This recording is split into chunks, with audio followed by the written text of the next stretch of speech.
My name's Tim Blake and I'm the Managing Director of Semantic Consulting. The Digital Health Guide is a cloud-based web application for health providers that provides detailed information on mobile health apps and other digital health resources.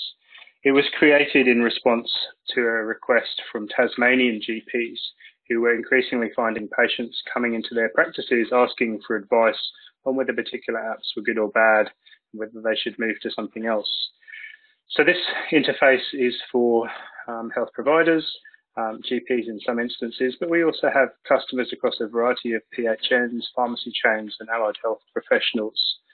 We support three key use cases. The first is looking up an app by name, and we have a huge proportion of the apps used in Australia covered, with about 600 items already in the Digital Health Guide and new content being added every week. The second use case is where a patient expresses a desire in having an app or a digital resource but doesn't have one yet, and we can then look up by condition or the capabilities that the app has. Thirdly, we support health providers finding apps for their own use. There are a number of wonderful resources out there for health providers, and we can very quickly search for these things.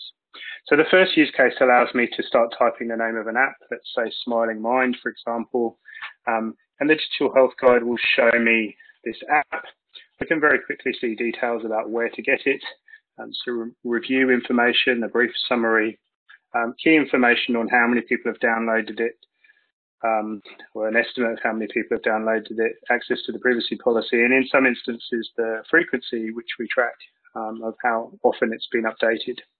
Of particular interest, so the price, the various features that an app has and the conditions that it's for. And we can use that to look up particular things. We also track evidence, so any journal articles or systematic reviews that have been done around particular apps. And then we have a number of different ratings, one from the perspective of health providers, and you can see here a number of Tasmanian general practitioners have reviewed and rated this app. We can also see scores that health consumers have given it through the app stores, and then we do our own review as well. The meta rating is an average of all those scores, but it allows you to look at those different perspectives. We can also do a quick search if, for example, I wanted apps for anxiety, and then I said, I want to do a more advanced search. I want to find apps for anxiety that actually are backed by evidence. I can use the advanced search to say, show me all the apps that have evidence for anxiety, and let me search for those. So you can see here, this has brought back a list of all of those apps ranked by the meta rating that they have in order of highest to lowest. So you can see very quickly that this provides a way of navigating a large quantity of digital health app data. Having done that and chosen an app, let's say Headspace, for example, that I might want to give to a patient, the Digital Health Guide also allows me to prescribe that app to a patient. So I can use their email address, which is not stored, so there are no privacy issues here, and I can send a digital prescription with all of the app information to the patient so that they can reliably get that information. That potentially also allows us to build a quality and safety framework around the prescribing of digital resources within our organisation. So potentially we can restrict prescribing of apps to the things that our organisation is comfortable with.